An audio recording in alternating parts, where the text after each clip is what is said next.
Bonjour tout le monde, ici Shakib de Master Trading Group et dans cette vidéo, on va voir l'anticipation de la croissance en Q3, c'est-à-dire dans le troisième trimestre qui est juillet, août, septembre.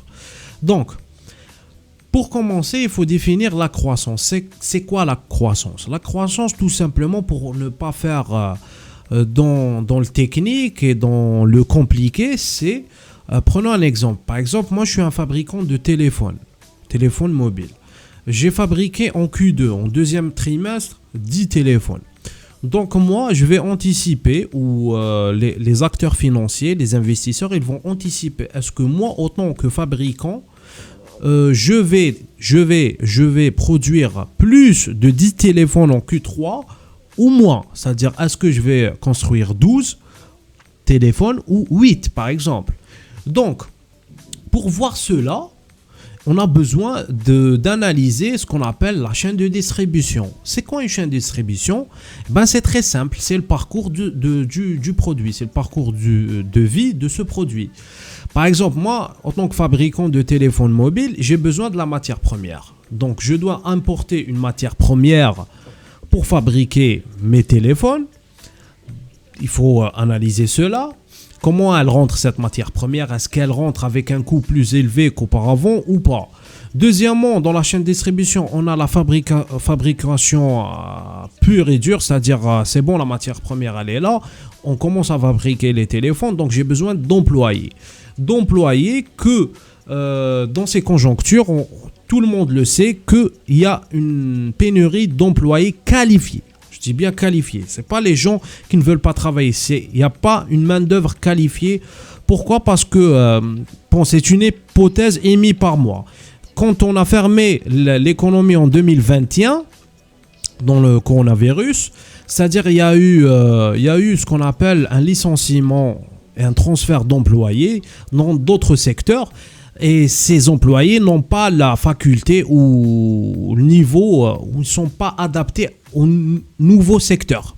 Ça, c'est une hypothèse, ok? Reste à vérifier. Donc, on continue. Donc, le produit en question est fabriqué par les employés. Donc, deuxième critère, on va analyser, est-ce qu'on a problème d'emploi dans la chaîne de distribution? Troisième critère, c'est bon, j'ai terminé, j'ai fabriqué mes téléphones, je dois les vendre. Je dois les vendre pour qui? Pour le consommateur. Donc, est-ce que le consommateur, maintenant, a le pouvoir d'achat d'acheter mes téléphones, c'est-à-dire les 10 téléphones en Q2 ou pas? Est-ce qu'il va acheter là? Vous comprenez? Là, je peux anticiper sur cette base. Donc, pour m'aider sur cette anticipation, on va s'appuyer sur un modèle. Ce modèle-là, c'est le modèle qui est appelé Base Effect Comparatif. On va comparer les trimestres par rapport à un effet de base, ok? Et c'est pas un outil puissant. Pourquoi? Parce que tout simplement, on reste dans l'anticipation. C'est de la probabilité. On peut pas avoir raison à 100%, mais on va, s'appuyer sur des outils statistiques. Donc, avant de rentrer sur le modèle, laissez-moi vous montrer quelque chose. Là, on commence. Bon, ça c'est le growth, ça c'est l'inflation. Donc cette vidéo sera portée sur le growth, uniquement sur la croissance, et la prochaine vidéo sur l'inflation. Pour savoir où est-ce qu'on est dans les quadrants que vous commencez à comprendre. Donc Q2, c'est bon, c'est passé. C'est Q2, on a été en zone 1, en C1, quadrant 1. Donc on va revenir dans notre modèle, et c'est le PMI. Donc moi je m'appuie sur ces indicateurs qui sont soi-disant des indicateurs leading indicators, c'est-à-dire des indicateurs qui peuvent anticiper ce qui va se passer. Moi je suis pas convaincu, ok? Je suis pas convaincu de ces indicateurs, ok? Je suis pas convaincu de leur anticipation. Moi je préfère voir la conjoncture actuelle avec la fiscal policy, la politique monétaire, que ces indicateurs. Mais c'est des indicateurs, il reste des indicateurs. On peut pas prévoir ce qui va arriver dans le futur, ok? Donc PMI, NMI, labor, c'est le travail, l'emploi, ça c'est la confiance des consommateurs, et le building permit, c'est un secteur très élevé et très porteur d'emploi et de consommation, qui est le secteur immobilier. le real estate. Donc, on va commencer par le PMI NMI. Et tout le monde sait, et si vous ne savez pas, que ce rapport qui sort chaque semaine, qui s'appelle l'ASM, Institute for Supply Management, il y a d'autres rapports comme Markit. J'ai déjà expliqué ça, la différence entre Markit et l'ASM. L'ASM, c'est le rapport le plus suivi par les investisseurs, par les hedge funds, les institutionnels, parce que il était depuis 1948, je pense. Ok, c'est le plus ancien. Markit, on a encore un autre rapport qui s'appelle Markit, mais qui n'est pas aussi pertinent que l'ASM. Donc nous, qu'est-ce qu'on va faire? On va s'appuyer sur l'ASM, on va voir ces niveaux. Donc j'ai un autre modèle, je vais vous montrer. Donc on met, qu'est-ce qui s'est passé? C'est très simple. On va lire les commentaires des directeurs d'achat. What respondents are saying? Ok, donc qu'est-ce qu'ils ont répondu par rapport à ce rapport, les directeurs d'achat. C'est qui les directeurs d'achat? C'est les gens, enfin les directeurs tout simplement, dans la chaîne de distribution. Par exemple, moi je suis un fabricant de téléphone, j'ai un directeur d'achat, c'est lui qui achète, qui manage tout ça. Il va répondre aux questions bien précises. Donc, moi, je ne vais pas relire directement en anglais, je vais directement vous faire la traduction, ok? Donc, on commence. Le premier, qu'est-ce qu'il a dit? Il a dit, regardez, les performances des fournisseurs. Tout en souffre, la demande est élevée. Regardez bien, la demande est élevée. Nous avons du mal à trouver des employés pour nous aider à suivre le rythme. Donc, on a un problème d'employés. Le rythme est très élevé. Produits informatiques et électroniques. Deuxième, qu'est-ce qu'il a répondu? Les variations des taux de change ont contribué favorablement à notre performance trimestrielle. Ça veut dire quoi? Ça veut dire que la monnaie, dans l'import, ils ont importé des produits avec une monnaie forte. La forte demande continue des consommateurs pour nos produits de haute qualité a également permis d'augmenter les ventes. Produits chimiques, donc ça, les secteurs chimiques. Les pénuries, regardez le troisième, les pénuries de composants en cours incitent à mettre en place un double approvisionnement et des plans d'approvisionnement à plus long terme, matériel et transport. Regardez, le secteur de matériel et transport, ils ont une pénurie de composants. Quatrième, qu'est-ce qu'il a répondu? La difficulté à trouver des travailleurs au niveau des usines. La deuxième fois que ça se répète. Et des entrepôts n'a pas seulement un impact sur notre production, mais aussi sur celle des fournisseurs. Les pénuries ponctuelles et le retard sont courants en raison de l'incapacité à doter les lignes de production de personnel. Les retards au port, même, regardez, on a des retards au port, c'est-à-dire la marchandise ne vient pas, la matière première n'est pas disponible. Ou si elle est disponible, elle est en retard. Donc, qu'est-ce qu'on était où? Les retards au port continuent de peser sur le niveau de stock. Alimentation, boissons et produits de tabac. Dans les bureaux et les ateliers a un impact négatif sur le débit de production. Les difficultés s'accumulent pour respecter les dates de livraison aux clients en raison des pénuries de matériaux et de services et des délais prolongés. Cette situation ne semble pas devoir s'améliorer avant le 4e trimestre. Ça, c'est un indicateur pour moi. Le MEC, produits métalliques manufacturés, vous sentez que tous, ils ont peur de... Il y a un problème, ok, dans la chaîne de distribution, dans les lignes de production. Regardez je ne sais pas combien on est. Regardez, l'autre, qu'est-ce qu'il a dit? Les pénuries de main-d'œuvre, troisième fois qu'il parle de main-d'œuvre, ont un impact sur la production interne et celle des fournisseurs. Les performances logistiques sont terribles. Terribles, c'est un mot très fort. Équipement, appareils, composants électriques.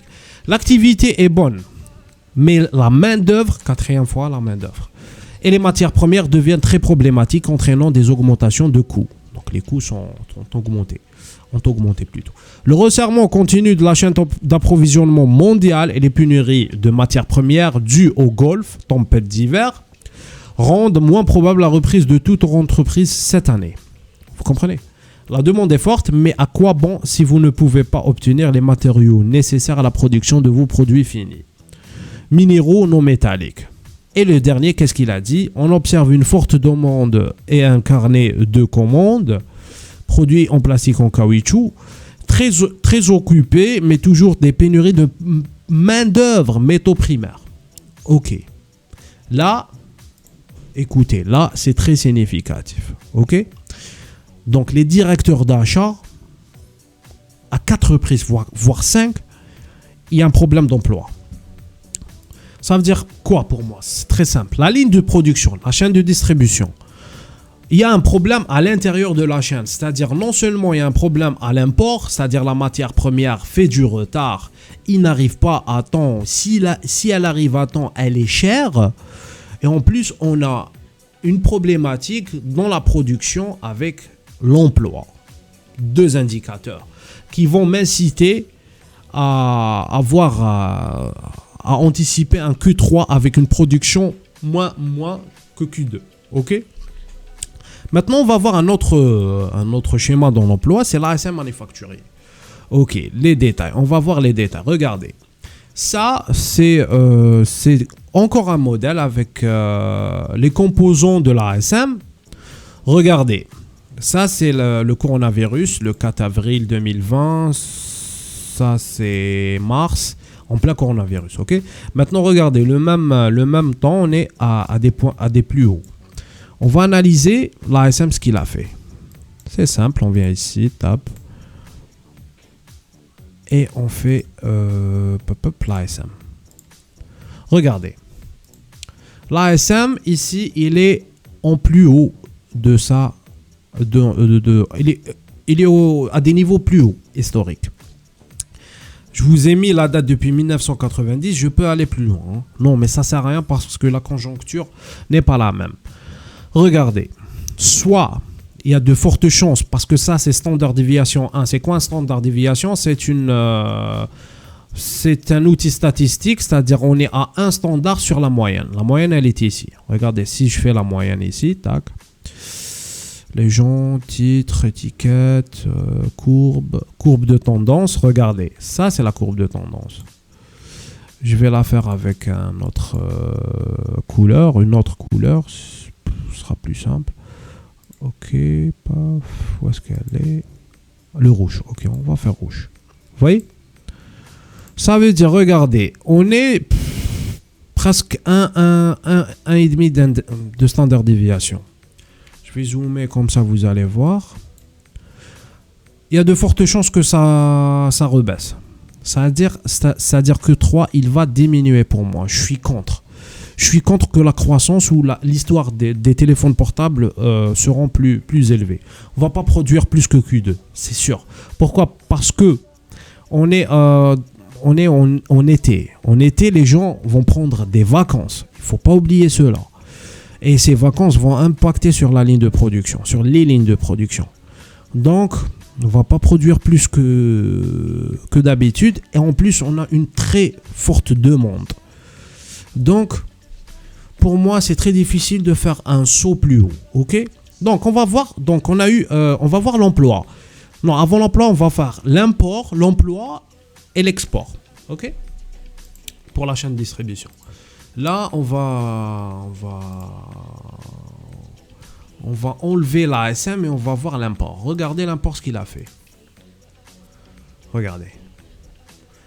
Il a amorcé. Pour moi, il a amorcé une tendance baissière. Ça, c'est le pic. Ça, c'est le pic. 2007. Regardez. On n'importe pas beaucoup. Pourquoi? Tout simplement parce que le dollar est baissier. Ok. Donc, quand le dollar est baissier, vous allez importer de l'inflation. Vous allez acheter des matières premières plus coûteuses. Et regardez ce qu'il a fait là. Ça, c'est l'effet de base. On l'a rempli. Maintenant, on revient avant Covid. Avant Covid, on était ici. C'est-à-dire, il ne faut pas se tromper ou se leurrer. On était en fin de cycle. Ils ont loqué l'économie d'une manière délibérée. C'est pas le corona qui a fait ça. C'est eux qui ont fermé l'économie. Et là, maintenant, l'économie, c'est très simple. C'est un circuit fermé. Elle est revenue à ces niveaux. Donc, regardez. Elle baisse. Donc, l'import baisse. Ok. Donc, on n'importe pas beaucoup. Maintenant, on va voir l'emploi. Je vais enlever l'import. L'emploi, où est-ce qu'il est? L'emploi, il est ici. Regardez l'emploi. Bon, je sais pas, je vais pas faire une autre couleur là. Non, c'est pas ça. Non, c'est pas ça. Attendez.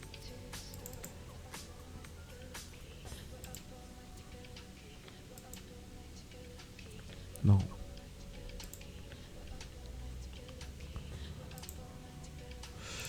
Alors, pour ne pas perdre du temps, on va continuer. Regardez l'emploi aussi. Baissier.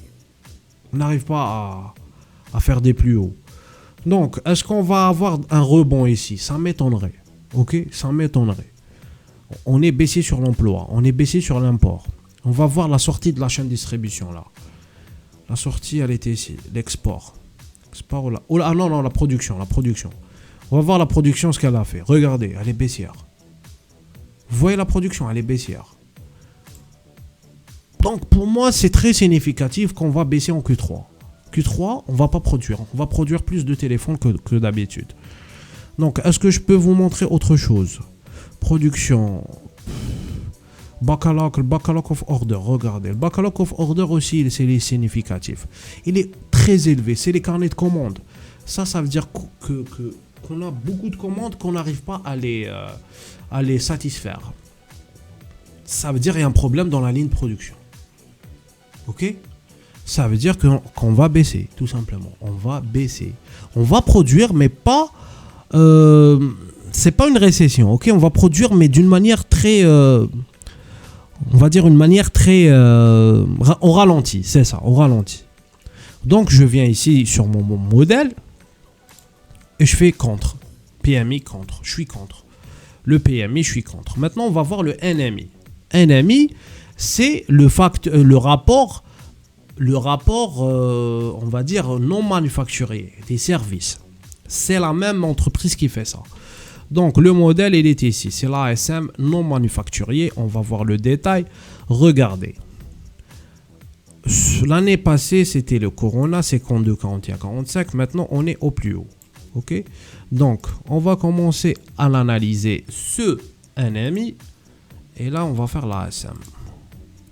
Toujours l'ASM depuis 2000, 2 décennies. Regardez, on est à des niveaux records. Ok? En fait, les États-Unis, c'est les services qui les maintiennent. Ok? C'est les GAFA, les Facebook, compagnie, Netflix et tout ça.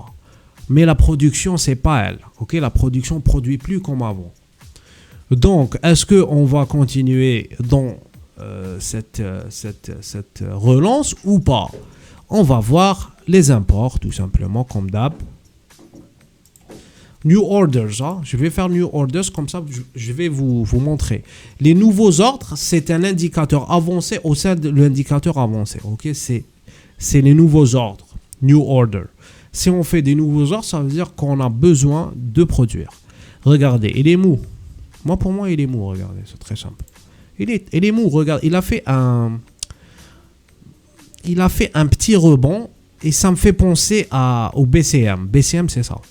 Ça veut dire c'est le NMI qui fait monter l'économie. Regarde, BCM, c'est Business Cycle Monetary. Regardez, c'est la même chose. Ça veut dire quoi? Ça veut dire que l'économie, elle est soutenue par les services et non pas par le manufacturier. Vous voyez le PCM? Donc, on vient ici. ISM Services. Est-ce qu'on va faire plus haut ou pas? Je sais pas. Moi, je suis pour. Hein. Je suis pour. Je suis pour parce qu'ils sont très puissants, les GAFAM, actuellement. On n'a pas encore fait... donc, est-ce que l'import... L'import est ici. Regardez, l'import est baissier. Vous voyez? On baisse. La production. Business activity. Vous voyez, c'est le business activity. Elle augmente. Il y a de la production dans les services. Et l'emploi. Regardez, il commence à baisser l'emploi. C'est significatif. Donc le problème, c'est l'emploi, hein, sur tous les secteurs. Donc, moi, ce que j'ai fait, le NMI, bien sûr, je suis pour. Je suis pour. Et là, on va faire par rapport à l'effet de base. Attendez, tac. Housing PMI, regardez ici, le PMI non manufacturier. Je vais vous agrandir la bête. Ça, c'est le PMI, ça, c'est le NMI. Regardez, même aux yeux, ça saute que le secteur service est plus performant que le secteur manufacturier. Donc, regardez, on est dans une tendance haussière. Non, c'est pas ça. Je vais faire une courbe de tendance, là. Légende, courbe de tendance. Linéaire, moyenne mobile sur 4 périodes, on va faire. Ok. On va faire sur 4 périodes, c'est bien. ou 6 périodes, allez. Parce qu'on anticipe les trimestres là. 6 périodes avec une couleur plus foncée là.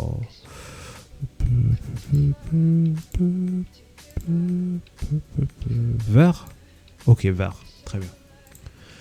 Regardez, là, la tendance est haussière.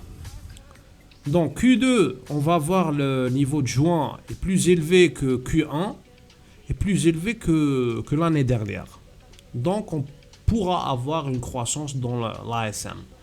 Mais je pense qu'on est en top de cycle. Regardez, si je fais ça, on va voir la dimension historique là. On va voir depuis 2 décennies. On va faire 2000. Allez, 2000. Je n'ai pas les... Non, depuis 2013. Je n'ai pas les dates. Les datas. 13. Regardez, on est à des niveaux très élevés. Historiquement très élevés. C'est très difficile de faire plus que ça.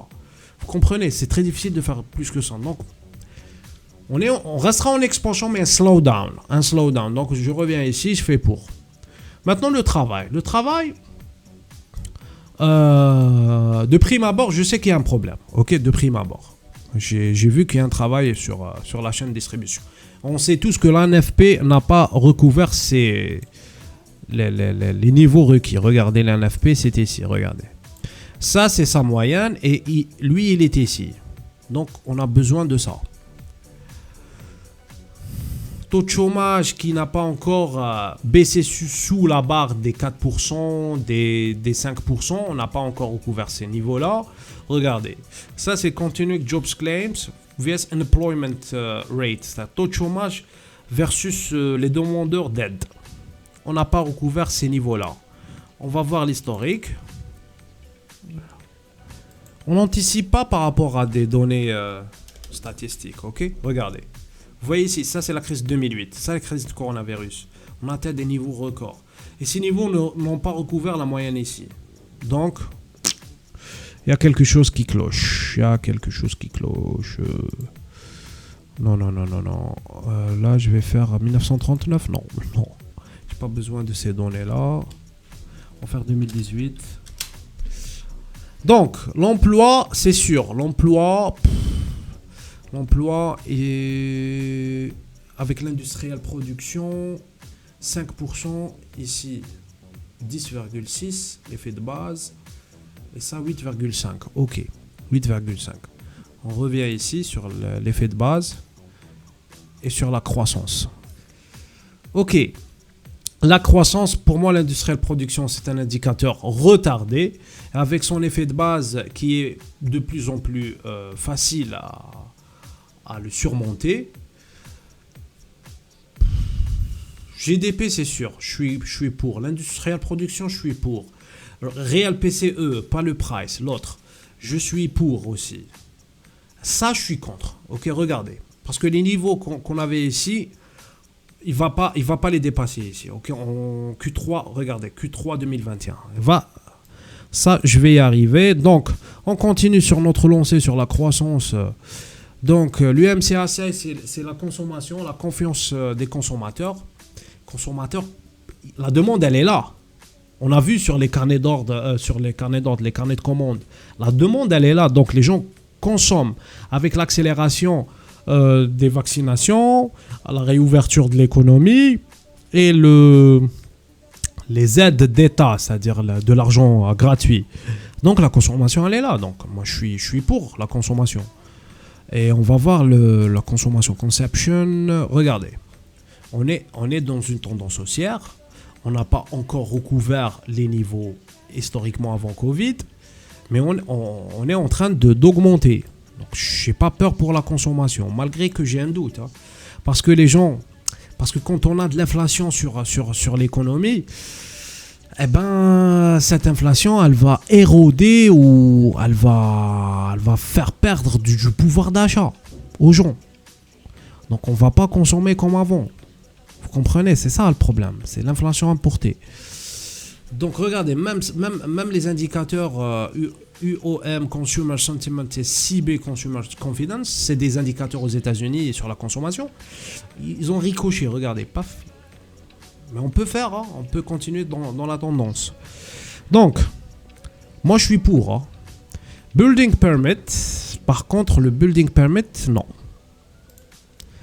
Donc je suis pour building permit, j'ai fait un, je vais l'enlever et je vais faire l'analyse avec vous, le housing. Le housing, regardez. Ça, c'est building permit, c'est en bleu. Il a amorcé une baisse. Housing start, c'est en blanc. Unit complete, je ne l'ai pas encore... c'est-à-dire les maisons complètes après construction. Il est aussi ici. Mais regardez, new home sales, on n'arrive pas à vendre. Donc, pour la première fois, il est décorrélé. Cette conjoncture, elle est très significative pour moi. Pourquoi? Parce que les gens construisent ou les entrepreneurs construisent à cause des taux d'intérêt très bas. Donc, ils profitent de l'occasion pour faire construire. Mais on n'achète pas toujours. Regardez, on n'arrive pas à vendre. Ça veut dire ça, c'est dû au taux d'intérêt. Donc, ça veut dire quoi? Ça veut dire tôt ou tard, retour de manivelle, on va revenir à l'état avant Covid, il n'y a pas de vente, paf, le building permit, il a commencé sa tendance baissière. Donc on va baisser. Donc je vais faire contre. Bon, c'est très simple, je vais faire contre. 1. GDP, donc maintenant, je vais comparer ces indicateurs par rapport à l'effet de base 2 ans, effet de base 1 an, previous quarter et monthly base effects, par rapport au mois avant. Mais nous, dans cette vidéo, ça va nous suffire 2 et 1 année. Ok, 2 et 1 année, pas plus. On va... Donc, quels sont les composants du GDP? Moi, j'ai fait une anticipation du GDP pour Q2. Ça m'a donné 22%. Q2, c'est l'effet de base. Ok.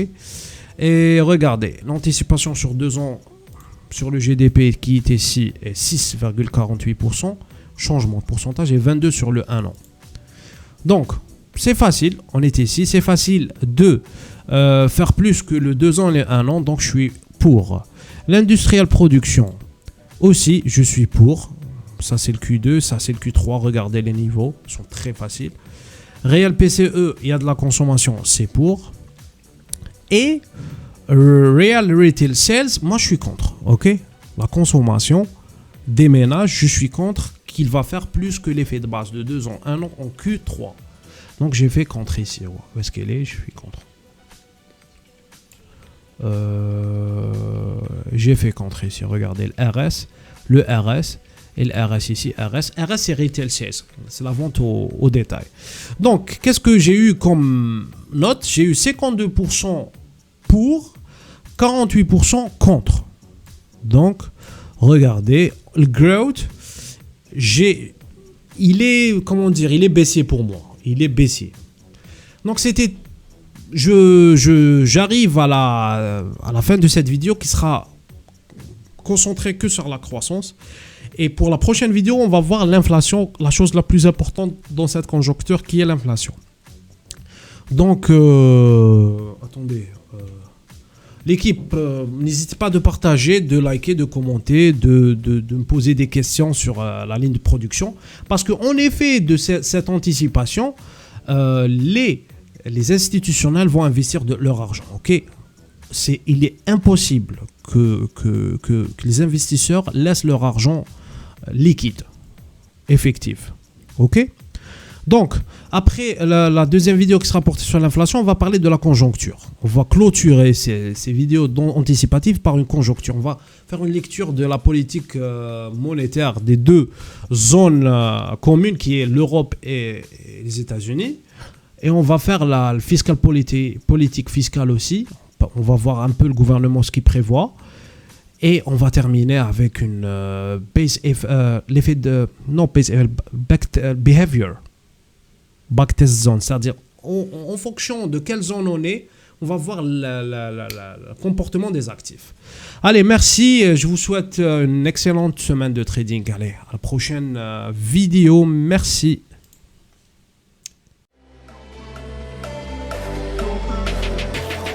Ticking, time is over. Before you know you're older, so sober, alone. Look, you getting my cold shoulder. You crying like it's rain. You causing all the pain. No closure, I'm colder. You getting nothing, Joker. Get down.